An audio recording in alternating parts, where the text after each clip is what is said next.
बहू या नौकरानी। पूरे 4 साल बाद हेमंत कनाडा से लौटा था। कनाडा में एक ब्यूटी प्रोडक्ट बनाने वाली कंपनी के लिए हेमंत काम करता था। हेमंत अपने देश अपने घर लौटकर काफी खुश था। एयरपोर्ट पर उतरते ही हेमंत की नजरें अपने परिवार वालों को खोजने लगी। जल्दी ही उसे अपने माँ बाप, भाई भाभी, बड़ी बहन और खुद की 3 साल की बच्ची भी एयरपोर्ट पर खड़े नजर आई। लेकिन उसकी नजरें शोभा को खोज रही थी।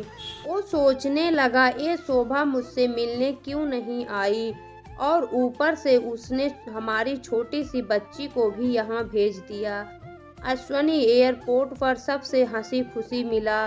फिर उसने शोभा के बारे में पूछा तो उसकी दीदी बोल पड़ी, भाई वो घर पर ही है, तुम्हारे लिए खाना बना रही है। वह तो आज ही तुम्हारे आने की खुशी में काम करने लगी है, वरना वो कोई काम करती कहाँ है। अश्वनी ने अपनी बेटी को प्यार से उठा लिया, लेकिन उसकी बेटी उसे देखकर रोने लगी। लाओ मुझे दो बच्ची को, वह तुम्हें काफी दिनों बाद देख रही है ना, इसलिए पहचान नहीं पा रही होगी। कहते हुए दीदी ने बच्ची को अपने पास ले लिया। सभी टैक्सी में बैठकर अपने घर की तरफ रवाना हुए। अश्वनी परिवार से मिलकर खुश था, लेकिन ये बात की शोभा उसे एयरपोर्ट पर मिलने नहीं आई उसे काफी परेशान कर रही थी। वो सोचने लगा, क्या खाना बनाना इतना ज्यादा जरूरी था, मुझसे मिलने से भी ज्यादा, और वो भी तब जब मैं 4 साल बाद वापस आया हूँ। इन्हीं ख्यालों में घर तक का आधा सफर बीत गया।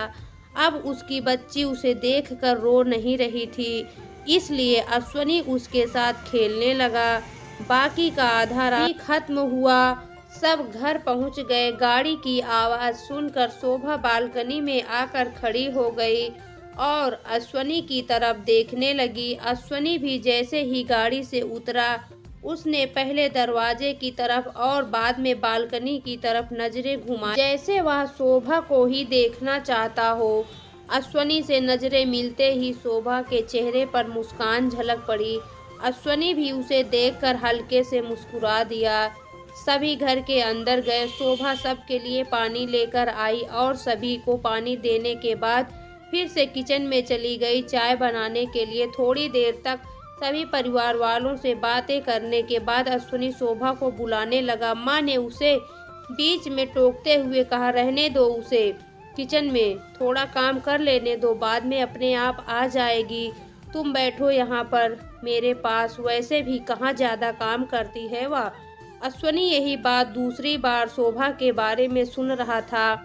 अब उसने सोचा कि मेरे परिवार वाले मुझसे झूठ थोड़ी बोलेंगे, हर दिन नहीं होता होगा उसको इतना काम, आज थोड़ा सा काम है, करने देते हैं, मैं बाद में उससे बात कर लूँगा। अश्वनी अपने परिवार वालों से बातचीत में इतना मगन हो गया कि एक के बाद एक रिश्तेदार और पड़ोसी अश्वनी को मिलने आते रहे और शोभा को किचन से बाहर निकलने का समय ही नहीं मिला। सभी के लिए चाय बनाना, नाश्ता बनाना, यही करते करते शाम हो गई। शाम होते ही अकेली शोभा इस बड़े से परिवार के लिए खाना बनाने में जुट गई। 2 घंटे बाद सभी परिवार वाले खाना खाने के लिए डाइनिंग टेबल पर बैठे थे, सिवाय शोभा के। अश्वनी चाहता था कि शोभा भी उसके साथ बैठकर खाना खाए, लेकिन फिर माँ ने कहा, अगर वो भी खाने बैठ जाएगी तो सबको परोसेगा कौन। सभी के खाना खाने के बाद शोभा ने अकेले खाना खाया। रात को सोने के वक्त अश्वनी और शोभा अच्छे से मिल पाए। अश्वनी शोभा के साथ काफ़ी बातें करना चाहता था, लेकिन वह उसके चेहरे पर थकान और नींद अच्छे से देख सकता था, इसलिए उसने शोभा को परेशान न करने का फैसला किया और उसे सोने दिया। शोभा सोने ही वाली थी कि उसकी छोटी बच्ची रोने लगी, तो शोभा तुरंत उठकर उसे दूध पिलाने के लिए चली गई। अश्वनी कब सो गया उसे पता ही नहीं चला। जब सुबह बच्ची के रोने की आवाज़ आने लगी तो अश्वनी उठा और शोभा को पुकारने लगा। जब शोभा पास नहीं दिखी तो उसने बच्ची को चुप कराया और फिर से सुला दिया। अश्वनी बाद में शोभा को देखने लगा तो शोभा फिर से उसे किचन में मिली, जो सुबह सुबह ही जल्दी उठकर घर वालों के लिए चाय नाश्ते की तैयारी में लग गई थी। अब अश्वनी सोचने लगा, माँ और दीदी तो कहती थी कि शोभा ज़्यादा काम नहीं करती, लेकिन जो मैं देख रहा हूँ वो तो कुछ और ही है। अश्वनी अब सब समझ गया था, पर वो अपनी माँ को ऐसा नहीं बोल सकता था कि शोभा से ज़्यादा काम ना कराया करो।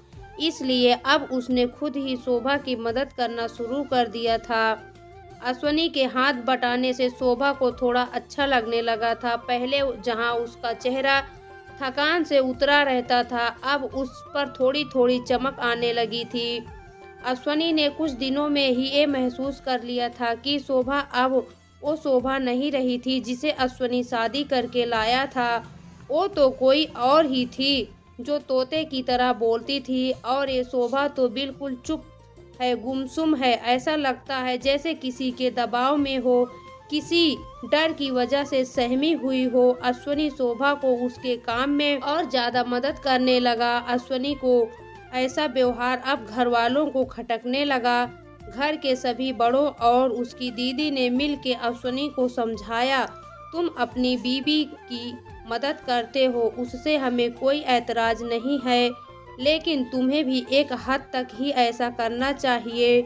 जब तक कोई तुम्हें ऐसा करता ना देख रहा हो तब तक सब ठीक है, लेकिन जब कोई तुम्हें बीवी के होते हुए बर्तन धोते देखे तो वो अच्छा थोड़े ही लगता है। और सोचो, आगे चलकर शोभा को तुम्हारे हेल्प की आदत पड़ गई तो तुम्हारा अपना काम में ध्यान लगाना मुश्किल हो जाएगा। अश्वनी हमेशा से ही अपने परिवार वालों की बात मानता आया था।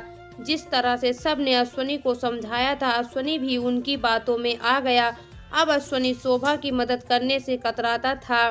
कभी कभार वह बच्ची के लिए दूध गर्म कर लिया करता, उससे ज़्यादा कुछ नहीं। घर वालों ने अश्वनी को विदेश जाने से मना कर दिया और कहा कि यहीं पर कुछ काम कर लो। अश्वनी ने अब घर से ही ब्यूटी प्रोडक्ट ऑनलाइन बेचना शुरू कर दिया। उसका परिवार भी बढ़ गया। अब उसे 2 बेटियां और 1 बेटा था। दोनों बेटियां स्कूल जाने लगी थीं, लेकिन बेटा अभी भी छोटा था। जितना अश्वनी कमाता था उतना सबके लिए काफ़ी न था। काफ़ी सोच विचार करने के बाद अश्वनी ने यह फैसला किया कि वह अब शोभा के साथ शहर में जाकर रहेगा, जहां पर शोभा भी काम कर पाएगी और वह घर से ही अपने ब्यूटी प्रोडक्ट्स बेचना शुरू रखेगा। इस तरह से वो अपने पैसों की तंगी को पूरा करेगा। परिवार वालों ने भी अश्वनी को इजाज़त दे दी। अश्वनी चाहता था कि माँ भी उसके साथ रहे, लेकिन माँ को शहर में आना मंजूर न था। माँ बड़े भाई के साथ रहने लगी। शहर में अब शोभा नौकरी करती और अश्वनी घर से ही ऑनलाइन अपने प्रोडक्ट बेचता। कई साल ऐसे ही बीत गए। शोभा घर का काम और बाद में बाहर का काम करके पहले से भी ज़्यादा थकी थकी रहने लगी। परिवार वालों की अश्वनी के दिमाग में डाली बातें अभी भी उस पर असर करती थीं। वह यहाँ पर भी शोभा का हाथ न बटाया करता। अश्वनी अब दिन रात अपने प्रोडक्ट बेचने में ही मसरूफ रहता। कभी कभी शोभा उससे कहती कि मुझे अच्छा नहीं महसूस हो रहा है, मुझे डॉक्टर के पास ले चलो। वो हाँ कह देता, लेकिन अपने काम में इतना खो जाता कि कभी उसको डॉक्टर के पास ले ही नहीं जाता। शोभा तो बीमार थी, लेकिन एक बार अश्वनी बहुत ज़्यादा बीमार हो गया।